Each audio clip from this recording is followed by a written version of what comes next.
नमस्कार, मैं हूं नीलू। तो देखिए, अरब सागर में इस वक्त टेंशन बहुत ज्यादा है। जहां पर अब्राहम लिंकन खड़ा था, बताया जा रहा है कि वहां पर ईरान का एक ड्रोन आता है और फिर दावा अमेरिका की तरफ से किया जा रहा है कि उसने इस ड्रोन को मार गिराया है। लेकिन देखिए, कहा यह जा रहा था कि स्थिति अब बेहतर है, लेकिन जिस तरह से ईरान लगातार आगे बढ़ रहा है, उसका हमने सैन्य प्रशिक्षण भी देखा वहां पर किस तरह से हो रहा था। अब इस बीच जो खबर आई है उसमें अमेरिका का कहना है कि जानबूझकर ईरान प्रोवोक कर रहा है। ईरान सामने से उसके ड्रोन आए जिसको मार गिराया गया। अब इसको लेकर किस तरह की हलचल है, किस तरह की बातें अब सामने आ रही, क्योंकि एक तरफ तो आप बैठकर बातचीत करने की बात कह रहे हैं और दूसरी तरफ इस तरह की टेंशन। मयंक मेरे साथ इस पर और अधिक बातचीत के लिए जुड़ गए हैं। मयंक, ये बड़ी खबर आ रही है कि ईरान का एक ड्रोन अब्राहम लिंकन की तरफ आगे बढ़ता है और अमेरिका का दावा है कि उसे मार गिराया गया। क्या खबर इसे लेकर? देखिए, ये पहला मौका है। इस बार जो टेंशन बढ़ा है ईरान और अमेरिका के बीच, और जिस तरह से अमेरिका ने अपने वॉरशिप्स भेज दिए ईरान के आसपास, इस बार की अगर बात करें तो ये पहला मौका है जब अमेरिका और ईरान के बीच सीधा आमना सामना हुआ। और जो खबरें आई उसके मुताबिक ईरान का एक ड्रोन शाहिद 139 ये करीब आता है अब्राहम लिंकन के, और उसके बाद जो है एक F-35 जेट ने टेक ऑफ किया अब्राहम लिंकन से, और उसके बाद इस पर हमला किया। शाहिद 139 को डाउन किया गया। इस तरह के दावे अमेरिका की तरफ से हुए। अब देखिए, इसको लेकर ईरान की तरफ से जो खबरें आई, लेकिन पहले आपको एक बात समझनी पड़ेगी कि ईरान का एक ड्रोन जो कि करीब 1000 किलोमीटर से ज्यादा का डिस्टेंस ट्रेवल करता है, ईरान से जो उड़ता है करीब 1000 किलोमीटर से ज्यादा का उसने ट्रेवल डिस्टेंस किया, और वो बिल्कुल अब्राहम लिंकन के करीब आ गया। ये अपने आप में अमेरिका के लिए एक बेहद चिंताजनक खबर है। देखिए, भले ये खबर हो और आप ये सोच सकते हैं, आपके मन में विचार आ सकता है कि भाई अमेरिका के F-35 ने जो है मार गिराया ड्रोन को, ये खबर है। लेकिन इसमें बड़ी दिक्कत की बात अमेरिका के लिए है, ईरान के लिए नहीं। ये ड्रोन कोई अब्राहम लिंकन पर हमला करने नहीं जा रहा था, और वो भी ड्रोन, मिसाइलों की बात ही नहीं कर हो रही है। अब देखिए, ये ड्रोन अब्राहम लिंकन पर हमला करने नहीं जा रहा था। ये तो उसको सिर्फ टीज कर रहा था, परेशान करने वाली जो बात होती है, ये वो सिचुएशन थी। अब देखिए, वो ड्रोन कितने अरब सागर में एकदम एग्जैक्ट पोजीशन पर ट्रैक करते हुए उसको अब्राहम लिंकन के पास पहुंच गया। इससे एक्सपर्ट्स ये बताते हैं कि इसमें बड़ी जीत ईरान की इसलिए है क्योंकि उसने समंदर में ना सिर्फ उसकी लोकेशन ट्रैक करी, जीपीएस से क्या चाइना ने उसको मदद की, जो बार बार कहा जा रहा है कि चीन एक एक लोकेशन बता रहा है। चीन के सैटेलाइट्स की मदद से ईरान का ड्रोन फ्लाई करता है और अब्राहम लिंकन के बिल्कुल करीब पहुंच जाता है। इतने करीब पहुंच जाता है कि जो अधिकारी हैं अब्राहम लिंकन के, वो चिंतित हो जाते हैं, परेशान हो जाते हैं, और उनको F-35 भेजना पड़ा उसको गिराने। सटीक लोकेशन, जिस तरह की खबरें मीडिया में आ रही, एकदम सटीक लोकेशन, उसी दिशा में आगे बढ़ा है जहां पर वो बहुत कम दूरी रह गई थी। अब ये एक शाहिद ड्रोन की बात है। अगर सोचिए कि एक साथ 100 शाहिद ड्रोन चल पड़े अब्राहम लिंकन की तरफ, तब क्या होगा? ईरान को हमला करना होगा तो वो 1 या 2 या 5 या 10 या 20 ड्रोन से हमले नहीं होंगे। बिल्कुल। अगर हमला ही करना होगा, इसमें बड़ी चीज ये थी, क्या ये जांचने की कोशिश की ईरान ने कि हम क्या सटीकता के साथ अब्राहम लिंकन तक अपना ड्रोन पहुंचा सकते हैं? जवाब मिल गया, जी हाँ, पहुंचा सकते हैं। देखिए, ये बड़ी गौर करने वाली बात है। आप देखिए, जितने फाइटर जेट्स पिछले 8 से 10 दिन के अंदर कम से कम 3 मौके ऐसे आए जब अमेरिका के फाइटर जेट ईरान में घुसने की कोशिश किए, लेकिन ईरान ने S-400 फायर नहीं किया उनके ऊपर, कहीं ईरान के S-400 की लोकेशन रिवील ना हो। लेकिन अमेरिका ने F-35 जेट को डाउन करके ये बात साफ कर दी कि ईरान के ड्रोन जब चाहें तब अब्राहम लिंकन के ऊपर जा सकते हैं। आपने कम से कम ये बात तो साबित हो गई कि ड्रोन्स भले 1,500-2 हजार किलोमीटर का डिस्टेंस हो, उसको भी ट्रेवल करके शाहिद ड्रोन जो है वो अब्राहम लिंकन के ऊपर पहुंच जाएगा। चाइना सैटेलाइट से मदद कर रहा है, दूसरी बात ये साबित हो गई। तीसरी बात, जो सबसे अहम बात कही जा रही है, जो ईरान की तरफ से बयान आया है, ईरान का कहना ऐसा है कि ये सर्विलांस ड्रोन था, इसको हमला करने नहीं भेजा था हमने, ये एक सर्विलांस ड्रोन था जिसने जो रियल टाइम डेटा भेज रहा था कि अमेरिका का कौन सा वारशिप कहां पे है, अब्राहम लिंकन कितनी दूरी पर है, साथ में कौन से शिप्स चल रहे हैं। उसने लगातार जो है 48 घंटे तक रियल टाइम पूरी इंफॉर्मेशन ईरान को भेज दी।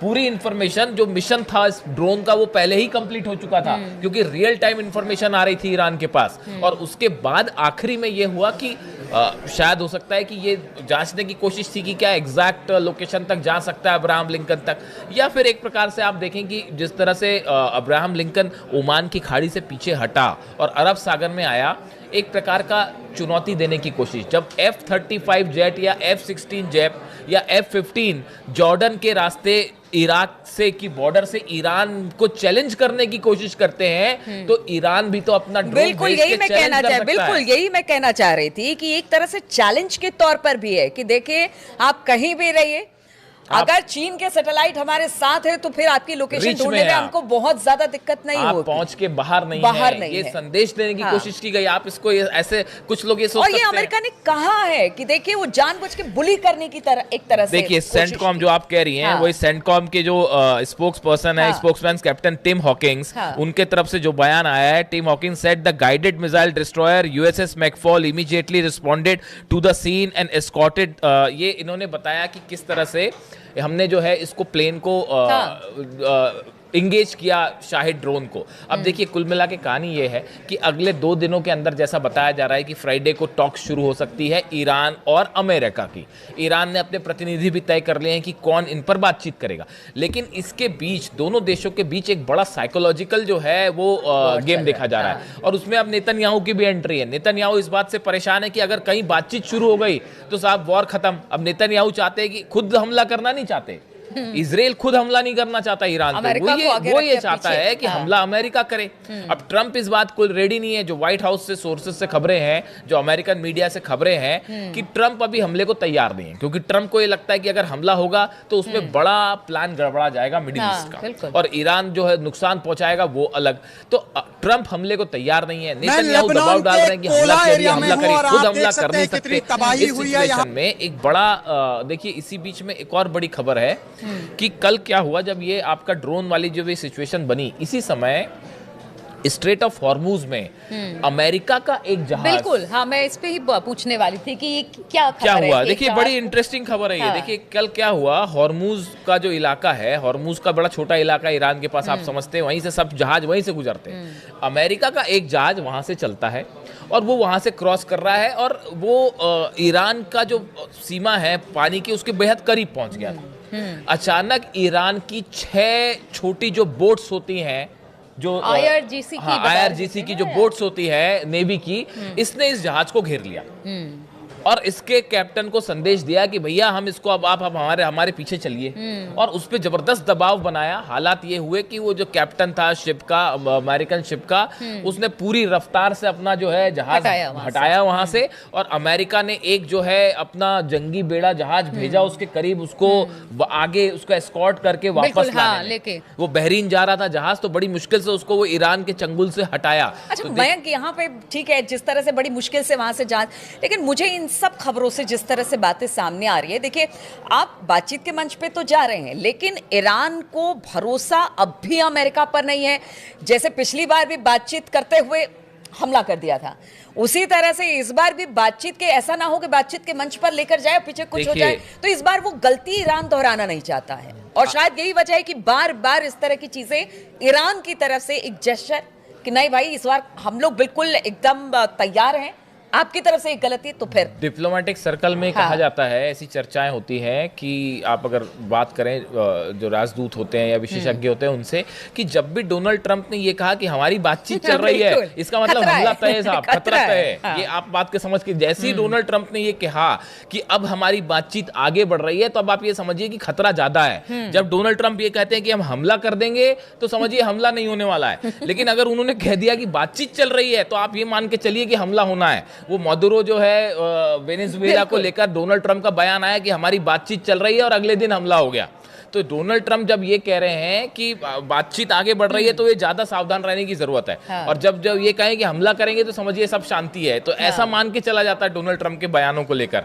तो अब देखिए ये बातचीत होने वाली जो सिचुएशन है, लेकिन इसके पीछे की हकीकत ये भी है कि ईरान ने जो बड़ी वॉर तैयारी करी, वॉर ड्रिल करी, उसकी वजह से फिलहाल अमेरिका और इजराइल दोनों एक स्टेप पीछे रह गए अमेरिका से, जहां तक जंगी तैयारियों का सवाल था। और उसके बाद जो मंशा थी शायद अमेरिका की ईरान को दबाते हुए किसी डील को करवाने की, वो तो साफ फेल हो चुकी है। जो सत्ता परिवर्तन का उद्देश्य था वो भी फेल हो गया है। जो मिसाइल्स को रोकने का प्रोग्राम था वो भी फेल है। ईरान कह रहा है हम बात ही नहीं करेंगे उस पर, डील तो बड़ी दूर की बात है। तो अब बचता क्या है? बचता है न्यूक्लियर डील, जिसको लेकर अब फ्राइडे को देखते हैं कि क्या होता है। और इस बीच मुश्किल में है नेतन्याहू कि अगर भाई डील किसी तरह की हो गई, जंग रुक गई, तो वो मिसाइल्स हमेशा के लिए ईरान इजराइल के एग्जिस्टेंस के लिए खतरा बन जाएगी। तो देखिए, छोटी छोटी घटनाएं जरूर सामने आ रही है ईरान और अमेरिका के टेंशन के बीच में, लेकिन यही कहा जा रहा है कि ईरान बार बार ये बताने की कोशिश कर रहा है बातचीत तो हम कर सकते हैं, बातचीत के लिए हम तैयार भी हैं, हम युद्ध नहीं चाहते, लेकिन साथ ही साथ वो इसकी तैयारी करके भी बैठा है कि अगर युद्ध की स्थिति बनती है तो पिछली बार जिस तरह से उस पर हमला हुआ और नुकसान ईरान को उठाना पड़ा, अब उस नुकसान के लिए और ईरान तैयार नहीं है, इसलिए हमले का जवाब हमला होगा। इसीलिए इस तरह की गतिविधियां लगातार देखने को मिल रही है। अब फ्राइडे तक का यानी शुक्रवार तक का इंतजार करना पड़ेगा। उस दिन जब दोनों देशों के राजनयिक बैठेंगे, क्या बातचीत होगी, क्या कुछ निकलकर सामने आता है, इस पर हमारे भी नजर रहेगी। बहुत बहुत शुक्रिया आप सभी का हमारे साथ जुड़ने के लिए इस चर्चा में।